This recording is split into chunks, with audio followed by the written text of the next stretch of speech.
జీవితంలో జరగాలంటే మొట్టమొదటిగా ఏంటి? ఆయనతో స్నేహం చేయాలి, సహవాసం చేయాలి, రెండవదిగా ఆయన మాట్లాడేటప్పుడు ఇష్టము చూపించాలి. ఆయన చెప్పే మాటలకు వినుటకు ఇష్టము చూపించేవారుగా ఉండాలి. అప్పుడు దేవుని తెలుసుకోగలుగుతారు.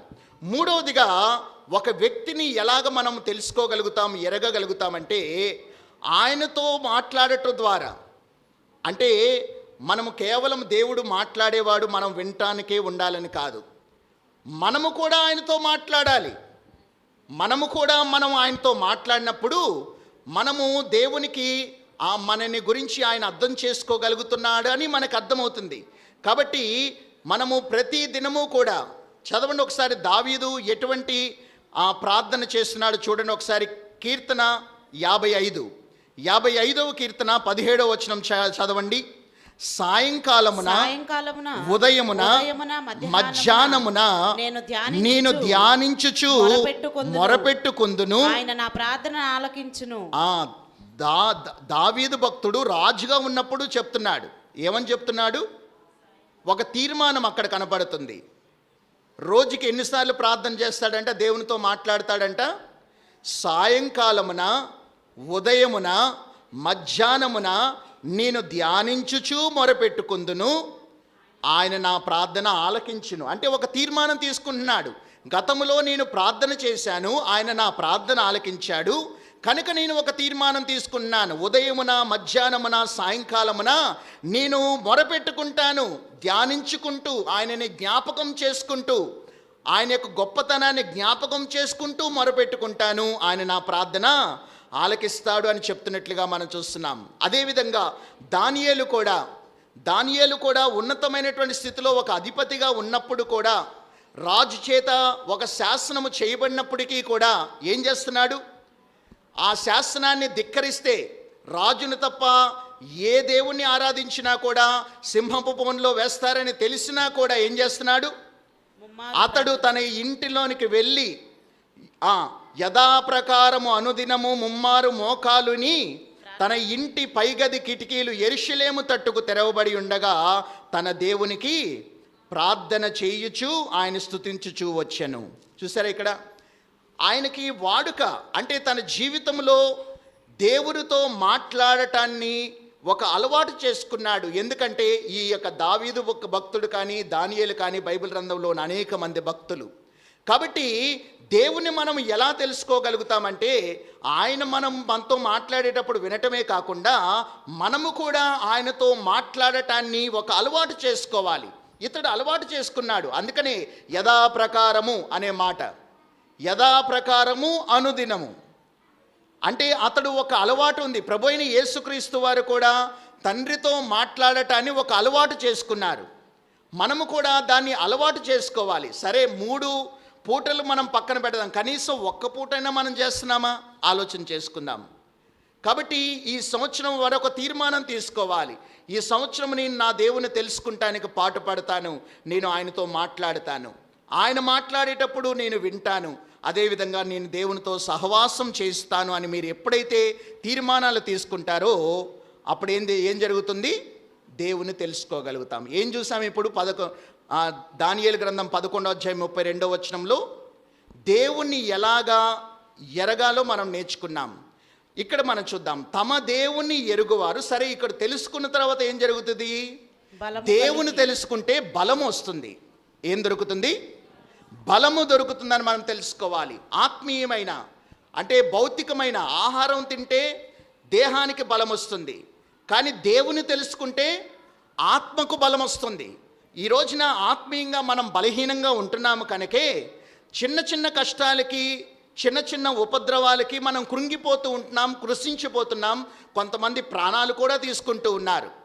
కానీ ఆత్మీయ బలం మనం ఎప్పుడు తెలుసుకోగలుగుతామంటే మొట్టమొదటిగా మనం అది చేయాలి, దేవుణ్ణి ఎరిగి ఉండాలి, ఆయన తెలుసుకుంటానికి పాటుపడాలి. ఆయన తెలుసుకున్నప్పుడు మనకి బలము కలుగుతుంది. అంటే తెలుసుకోవటం అంటే ఆయన గొప్ప దేవుడని, అద్భుతాలు చేయగల దేవుడని, స్వస్థతలు చేయగలిగిన దేవుడని, మనల్ని ఓదార్చగలిగిన దేవుడని, మరణాన్ని నుంచి మనల్ని తప్పించగల దేవుడని, మన కోసం ప్రాణం పెట్టిన దేవుడని, ఈ విషయాలన్నీ నీవు ఎరిగిన తర్వాత ఏం కలుగుతుంది? నీకు నీకు బలము కలుగుతుంది, ఆత్మీయమైనటువంటి బలము కలుగుతుంది.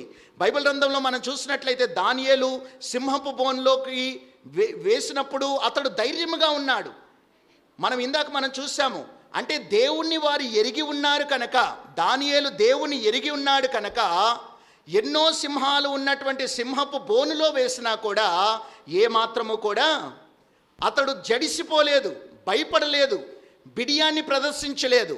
బలము కలిగి సింహాల ఎదుట దేవునికి ప్రార్థించే వ్యక్తిగా ఉన్నాడు. సింహాని యొక్క నోటిని దేవుడు మూసివేశాడు. అదేవిధంగా షడ్రక్, మెషక్, అబెద్నెగోలు కూడా మనం చూసినట్లయితే వారు సేవిస్తున్న దేవుని వారు ఎరిగి ఉన్నారు. వారు దేవుణ్ణి వారికి తెలిసి ఉన్నది కాబట్టి అగ్నిగుండములో వేస్తానని రాజు ఆజ్ఞాపించినా కూడా వారు ఏం చేశారు? ఆ ప్రతిమకు మొక్కమని వారు తీర్మానం తీసుకున్నారు.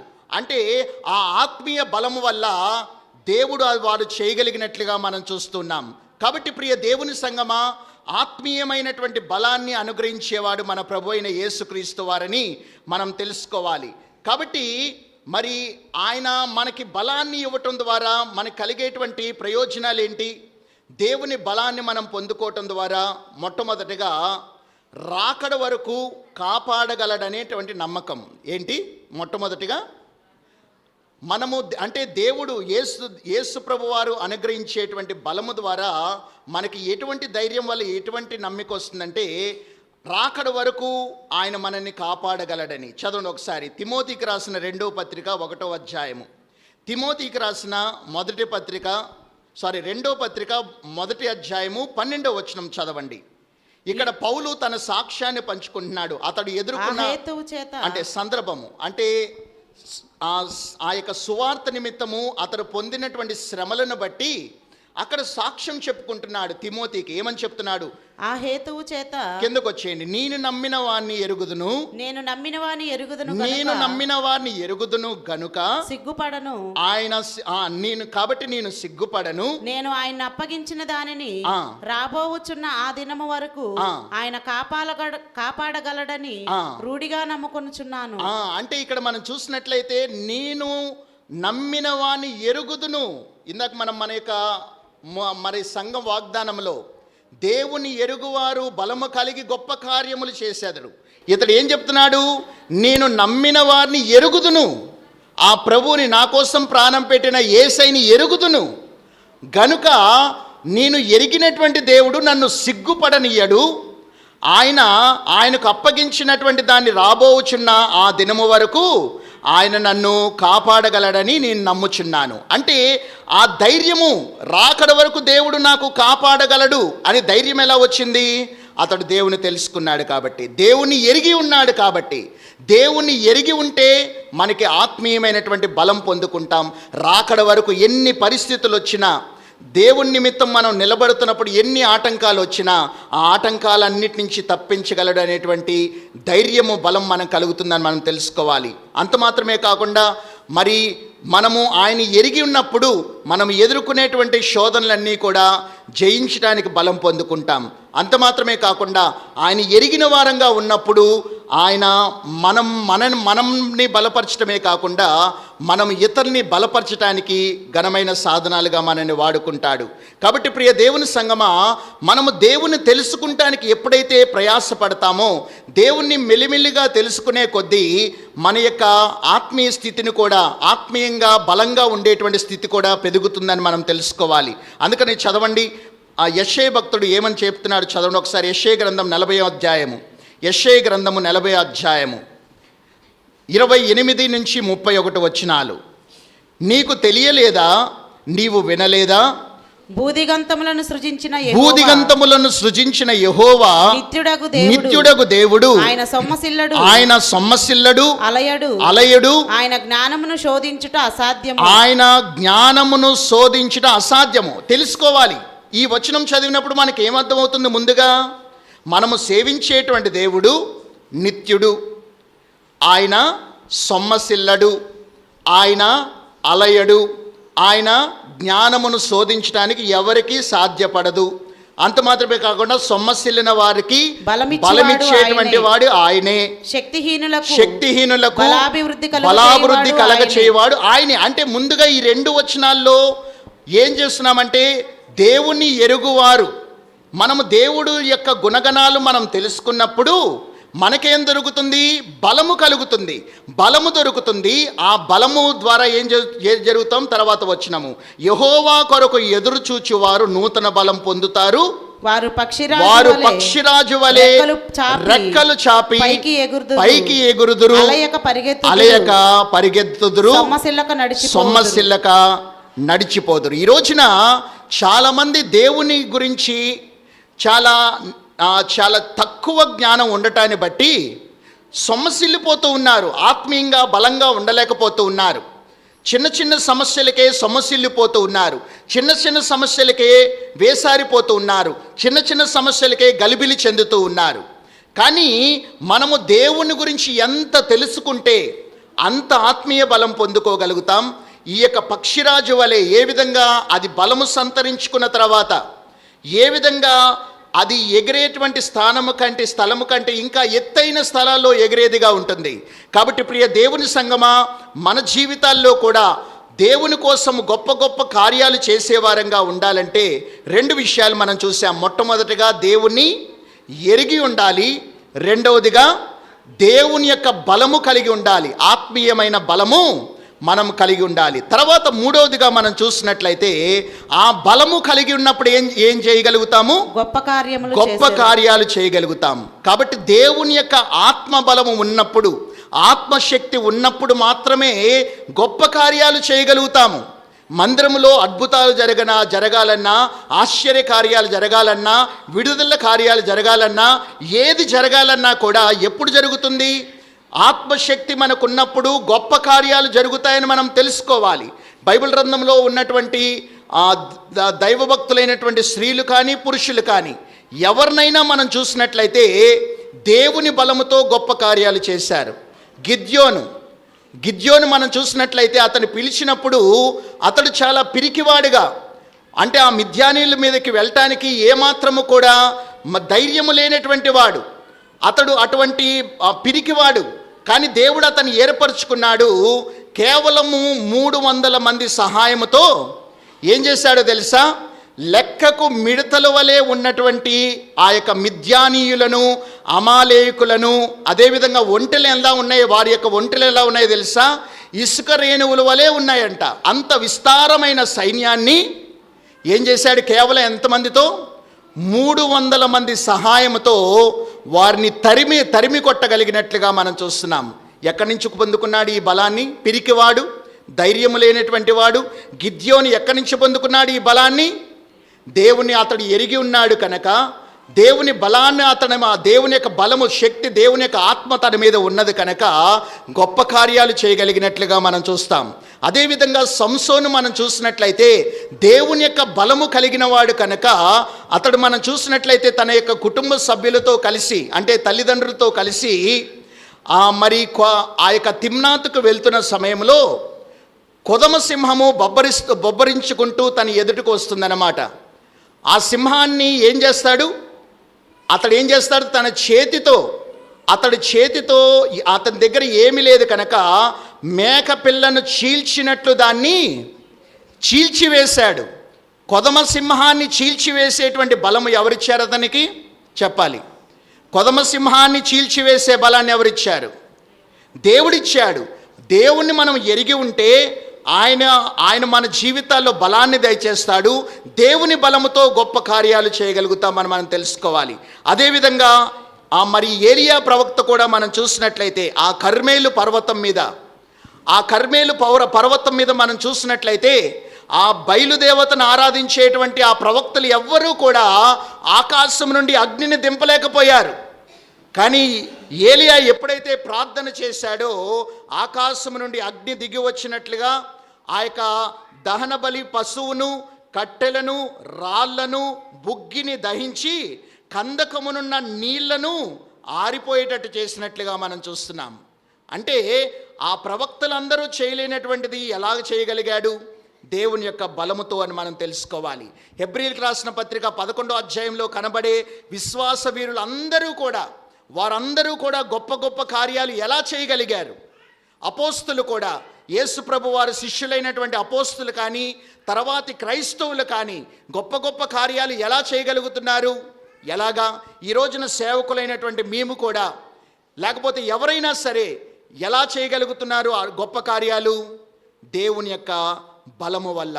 కాబట్టి ఈ రోజున ప్రియ దేవుని సంగమా, మన సంఘానికి దేవుడిస్తున్న వాగ్దానము, యెహోవాని ఆయన ఎరుగువారు బలము కలిగి గొప్ప కార్యములు చేసెదరు. మీరు కూడా చేయగలుగుతారు. మీరు గుర్తుంచుకోవాల్సినందల్లా ఈ 3 మాటలే. దేవుని తెలుసుకోవటానికి ప్రయాసపడండి అమ్మా. దేవుని మీ యొక్క అవకాశాన్ని దుర్వినియోగం చేసుకోవద్దు, సమయాన్ని సద్వినియోగం చేసుకోండి. మందిరానికి వచ్చేటువంటి రావటం ద్వారా, మందిరంలో మీరు ఉండి ఆయన యొక్క మాటలు వినటం ద్వారా దేవుని తెలుసుకోగలుగుతారు, దేవుని యొక్క గొప్పతనాన్ని తెలుసుకోగలుగుతారు. ఆయన స్వస్థత గురించి ఒక వాక్యం ఈ యొక్క బలిపీఠం మీద నుంచి వచ్చినప్పుడు నీకు ధైర్యం కలుగుతుంది. నీవు స్వస్థత అనేటువంటి మాటను, దేవుడు స్వస్థపరిచేవాడని నీవు తెలుసుకున్నప్పుడు ఏం కలుగుతుంది నీకులో? ఆయన నాకు స్వస్థత కలుగజేస్తాడనేటువంటి బలము నీకు కలుగుతుంది. ఆ బలము ద్వారా నీవు ప్రార్థన చేసిన అనేక మంది జీవితాల్లో గొప్ప కార్యాలు చేయగలుగుతావు. కాబట్టి ఈ సంవత్సరమున మన మందిరంలో దేవుడు అనేకమైన గొప్ప కార్యాలు జరిగించాలంటే మనమందరము కూడా ఈ 3 విషయాలు: ఆయన ఎరిగి ఉండాలి, ఆయన తెలుసుకోవాలి, రెండవదిగా ఆయన బలము కలిగి ఉండాలి, అంటే ఆత్మశక్తి కలిగి ఉండాలి, మూడవదిగా అప్పుడు మనము గొప్ప కార్యాలు చేయగలుగుతాము. కాబట్టి ఈ సంవత్సరము ఈ రీతిగా మన జీవితాల్లో, మన సంఘములో, మన కుటుంబాల్లో దేవుడు గొప్ప కార్యాలు జరిగించి ఆయన మన సంఘానికి ఇచ్చినటువంటి వాగ్దానాన్ని మన జీవితాల్లో నెరవేర్చునుగాక. ఆమేన్. అందరం తలలు వంచుకుందాం, ప్రార్థన చేసుకుందాం. విన్న వాక్యాన్ని మన జీవితాల్లో ఒకసారి నెమరు వేసుకుందాం. ప్రియ దేవుని సంగమా, గడిచిన సంవత్సరము ఒకవేళ నీవు దేవుని తెలుసుకోవటానికి ఏమాత్రమూ కూడా పాటుపడలేదేమో, కానీ ఈ రోజున ఒక తీర్మానం తీసుకో. ఈ నూతన సంవత్సరంలో ఒక తీర్మానం తీసుకో.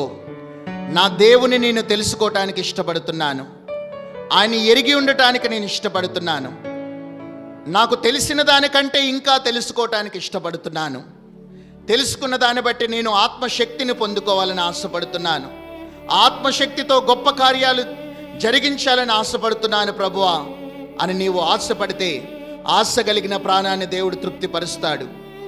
దేవుని బలం లేకుండా గొప్ప కార్యాలు జరగవు.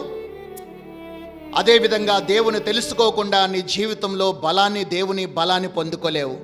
ప్రియ దేవుని సంగమా, ఆదిమ సంఘములాగా సంఘాభివృద్ధి జరగాలన్నా, ఆత్మ కార్యాలు జరగాలన్నా, స్వస్థత కార్యాలు జరగాలన్నా, విడుదల కార్యాలు జరగాలన్నా మన జీవితాల్లో దేవుని యొక్క ఆత్మశక్తిని మనం పొందుకోవటానికి దేవుని తెలుసుకోవాలి. ఇప్పటి వరకు నీవు తెలుసుకున్నది, నేను ఈ దేవుని గురించి ఎంతో తెలుసు, నాకెంతో తెలుసు అని అనుకుంటున్నట్లయితే సముద్రంలో నీటి బొట్టంతే నీకు తెలుసు అని నీవు అర్థం చేసుకో. కానీ ఇంకా తెలుసుకోవాల్సింది ఇంకా చాలా ఉంది. ఆయన పాదాల దగ్గర ఉన్నప్పుడు నీవు ఆయన తెలుసుకోగలుగుతావు. మరియా ఉత్తమమైన దాన్ని ఎంచుకున్నది. ఈ నూతన సంవత్సరంలో ఒక తీర్మానం తీసుకోండి, ఉత్తమమైన దాన్ని మీరు ఎంచుకోవటానికి. ప్రభువా, నేను ఉత్తమమైన దాన్ని నీ పాదాల దగ్గర గడపటానికి, ఉత్తమమైన దాన్ని నేను ఎంచుకుంటానికి ఇష్టపడతాను ప్రభువా, నాకు సహాయం దయచేయండి అని వేడుకుంటే ఆయన మీకు బలాన్ని దయచేయటమే కాకుండా భక్తులందరూ ఏ విధంగా గొప్ప కార్యాలు చేశారు, శత్రువుని ఏ విధంగా వారి ఎదుట నుంచి తరిమి కొట్టారో, మన ఎదుట ఉంచబడినటువంటి సాతాను తన సమూహాన్ని కూడా పారద్రోలేటువంటి, తరిమి కొట్టేటువంటి శక్తిని, బలాన్ని ఆయన మనకు అనుగ్రహిస్తాడు. ప్రియ దేవుని సంగమా, శత్రువుని చూసి మనం భయపడాల్సిన అవసరంలా, వాడిని ఎదిరిస్తే వాడు మన దగ్గర నుంచి పారిపోతాడు. ఎప్పుడు ఎదిరించగలుగుతాము? దేవుని యొక్క ఆత్మశక్తి ఉన్నప్పుడు. వేడుకుందాం, ప్రభువా నీ ఆత్మశక్తి నాకు కావాలి ప్రభువా, నీ ఆత్మశక్తి నాకు కావాలి ప్రభువా అని ఆశ కలిగిన వారు ప్రతి ఒక్కరు కూడా ప్రార్థనలో ఏకీవించాల్సిందిగా వేడుకొంచున్నాను. మహాపరిశుద్ధుడా యేసయ్యా, మీకు వేలాది వందనాలు నాయన తండ్రి. మరొక పర్యాయము నాయన తండ్రి నీ పాద సన్నిధిలో చేరి మీ శ్రేష్టమైన మాటలు ధ్యానించడానికి మీరు సహాయం దయచేశారు. అవును ప్రభువా, మిమ్మల్ని నాయన తండ్రి అంతకంతకు తెలుసుకుంటానికి ప్రయాసపడేటువంటి నాయన తండ్రి మనసు మాకు దయచేయమని వేడుకొంచున్నాం.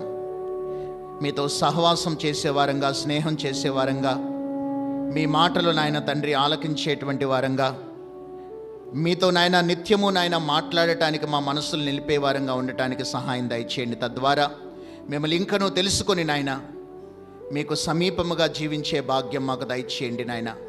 మిమ్మల్ని తెలుసుకున్న తర్వాత మేము ఎదుర్కొన్నటువంటి నాయన కష్టాలను, ఇబ్బందులను, చింతలను, వేటిని నాయన మేము నాయన వాటి గురించి ఆలోచన చేయకుండా నాయన తండ్రి నాయన మేము ఆత్మశక్తితో జయించే భాగ్యం మాకు దయచేయండి. గొప్ప కార్యాలు మేము నాయన తండ్రి ఈ సంవత్సరము అంతా కూడా నాయన మా జీవితంలో మేము చూడటానికి, సంఘ అభివృద్ధిలో నాయన ఈ గొప్ప కార్యాలు ఎంతగానో సాధ్యపడతాయి కనుక నాయన తండ్రి గడిచిన సంవత్సరాల్లో 14 నాయన సంవత్సరాలు ఈ మందిరంలో నాయన మీరు చేసిన కార్యముల కంటే ఈ సంవత్సరం నాయన తండ్రి ఇంకా అనేకమైన గొప్ప కార్యాలు చేయండి ప్రభువా. వాటి నాయన తండ్రి మేము చూచినప్పుడు నాయన మిమ్మల్ని మహిమపరిచి, ఘనపరిచి, కీర్తించి, కొనియాడి నాయన ప్రస్తుతించే భాగ్యం దయచేయమని వాగ్దానాన్ని మా జీవితంలో స్థిరపరిచి మా మదిలో భద్రపరుచుకొని సంఘం యొక్క నాయన అభివృద్ధి కోసం నాయన మేమందరము పాటుపడటానికి మీ రాజ్యాన్ని నాయన తండ్రి ఈ లోకంలో నాయన తండ్రి నాయన స్థాపించడానికి మేము కూడా నాయన తండ్రి పాటుపడేటువంటి భాగ్యం మీరు మాకు దయచేయమని, మీ రాజ్యాన్ని కట్టే పనిలో మేమందరం ఉండటానికి సహాయం దయచేయమని ప్రార్థన యేసు నామమున అడిగి వేడుకొనుచున్నాము తండ్రి.